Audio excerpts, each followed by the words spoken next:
There's no time better than showtime. I am Naomi Rukavina and I am playing the Hermione cover and ensemble of myself, which is very good.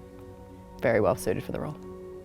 I'd just finished high school when the books came out, and it was the time that the internet was taking over and people didn't really read anymore. And my best friend's parents had this bookshop. She was like, oh my gosh, this book, you have to read it. I was like, sure.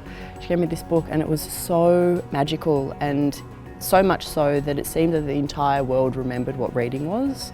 And you'd get on the tram and there'd be everyone from like 80 to 8 reading these same books. I mean, obviously it's such a wonderful, amazing, terrifying, funny play, but at the heart of it is a real sense of like community and belonging. And I think even some of the loneliest characters are a part of something much larger than themselves. And I think the same can be said for the community and the wonderful creative team behind the scenes here. It just fostered this real sense of love, which is incredibly heartening.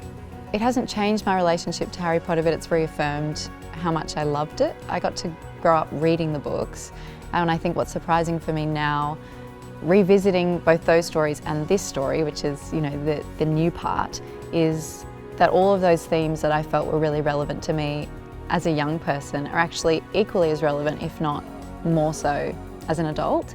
I'm probably surprised at how universal these stories are in terms of what you can take from them as a child or as anyone of any age.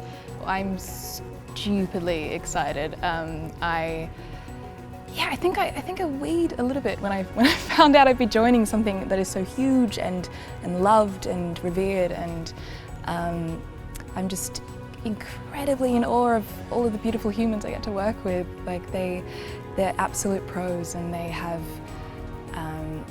been just so welcoming and so generous to us newbies coming in. I mean, I'm in Harry Potter. It's really cool. My name is Helen Howard, and I'm playing a wonderful trio of Umbridge, Hooch and Aunt Petunia. You can't ask me to pick a favourite.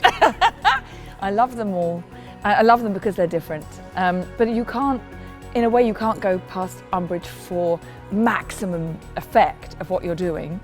And yet she's proving quite tricky to find and work on and have her match her wonderful physicality, you know. But Petunia I have a feeling for, because I think I'm beginning to understand how a person gets to be like that. There's something about when you've seen a world that's been created, so you've seen all the films and you've read all the books and you've imagined a whole thing in your head. Now I'm in the thing. And I think that's, I guess, the beauty of storytelling, both in a novel and on stage.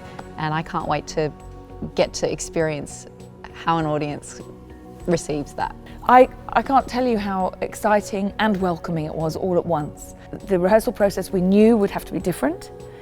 What we get that's the same as usual is wonderful guidance from a director. It's just been ridiculously exciting. I'm still sort of pinching myself, which is, I don't think that'll ever stop or ever go away. Yeah, it's going to be really fun. Our biggest prankster on set is obviously me, but no one knows yet. No, jokes. Nick's Calder.